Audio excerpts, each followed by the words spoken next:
Alright, I can't even get it to record. Hello again, and welcome to GBP, the Gratuitous Behavior podcast, the only podcast dedicated to servers, bartenders, hosts, busboys, dishwashers.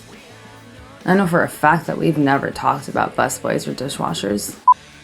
Busboys, dishwashers, and everyone else indentured in the service industry. I'm your host, Avery Leigh Davis.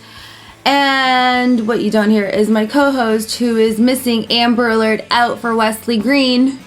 Overtly, gratuitously, obsessively, unknowingly. Fuck. People often ask me, what is a podcast? And I simply tell them it's whatever you want it to be. I mean, most people think that it's a throwback to like old talk radio, but in this case, the medium is actually the message. By which I mean, the podcast is merely the delivery mechanism and the content is infinitely malleable. Then people say, the fuck are you talking about?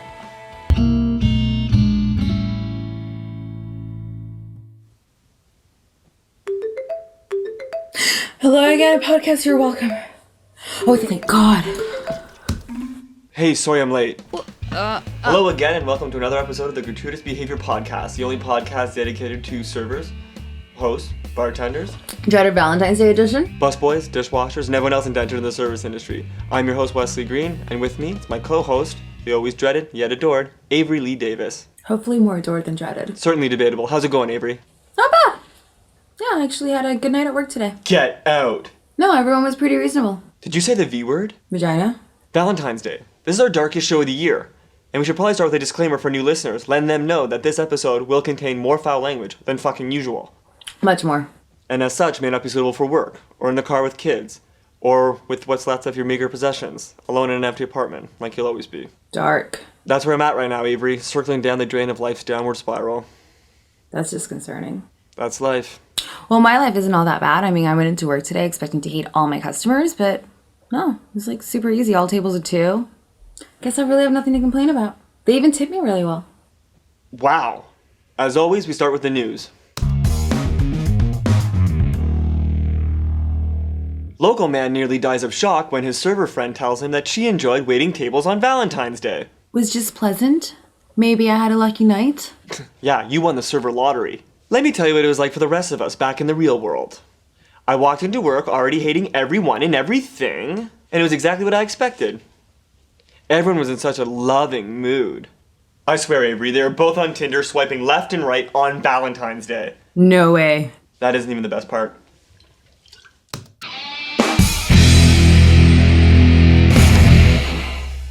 Oh no, is this about to turn into a serving nightmare? Not a serving nightmare. I get into work, it's a complete zoo.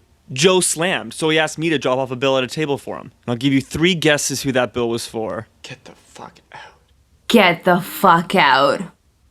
He showed up at your restaurant after he dumped you via email? It was pretty disconcerting. On Valentine's Day? Did you punch him in the dick or the dick hole? He apologized, said he didn't know I would be working, said my restaurant was the only place he could get his favorite bottle of wine. He even tried to introduce me to his new friend. What the fuck did you do? What could I do? There was nothing left to do but take the high road. I'm proud of you, Wes. You didn't have to do that. Sometimes it feels good to be the better man. Did you say something? I said a lot of things. I'm recording a podcast. Hey, Johnny. I thought I heard the word vagina. How's Wes? I'm good, Johnny. Hey, you can hear me? You're standing 2 feet away from the microphone, yes. Hey, Wes. Glad to hear you're doing well. Thanks. Yeah, divorces are tough, man. Trust me. I've been there a couple of times. Wasn't married. It's okay. The important thing is never blame yourself. Thanks for the advice. That's what my lawyer always tells me. You're so helpful. Thanks. It's not my first time around the block. Hey, maybe you should do a segment on your show where I give real advice. We are always looking for ways to make the show longer. Or I could just review hot dog stands. I mean, I'm going to be eating at them anyway. All right, your time is up. You gotta go. All right, well, happy Valentine's Day. Hey, Wes, if you want to hit a strip club, you just let me know, all right? Thanks, buddy. And it doesn't even matter which one if you catch my meaning, huh? Oh, I get it. All right. Oh, hey, Is that mistletoe? No, get out! All right.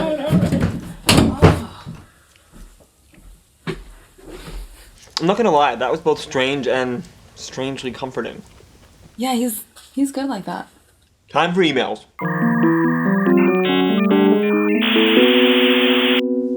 Alright, so we're gonna go back to Twitter for some rapid fire questions because I've gotta go meet Joe at an after hours. Ready? Ready. Our first question comes from DJ Gay, who says, what kind of music do they force you to endure at work?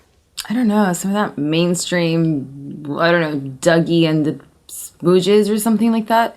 Mine's mostly soft jazz and piano. I once heard the same music in the elevator in my building, had an anxiety attack on the spot. Yeah, it was great. You made us like walk down 5 flights of stairs. You know, you should take counseling for that. Too late for that. All right, this is a good one because I know we won't agree on this one. At jwood69 tweets, what are your thoughts on auto-gratting? Love it. For those who don't know, auto-gratting is just an automatic gratuity. Some places put it on orders for large parties or large takeout orders. I might be kind of against it. Fool. We should include it all the time for everyone, on everything. But that goes against the purpose of a tip. And most times I can make more on my own by just doing a good job. No, you know what? I know I've said this before, but I do think that people should tip at the beginning of their meal, and then that way I would know how they deserve to be treated. If only life could be so simple. I know, the whole system is backwards. Every system in life is backwards. You tip after the meal, youth is wasted on the young, you fall in love with someone you don't know, you go to school for a job you don't have, and you don't appreciate what you've got till it's gone. C'est la vie. And it's officially the darkest Valentine's Day episode ever. I did it! Can we at least end on a happy note? Cheers, Avery. I love you. I love you too, Wes. All right, well, that'll do for this week's show. I'm your host, Wes Greene, for Avery Davis, all those we've loved before. For Kelly and Andre, our producers behind the glass, thank you so much for listening.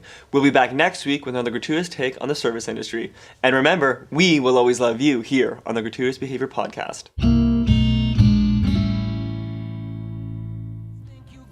I can't believe he showed up to your work like that.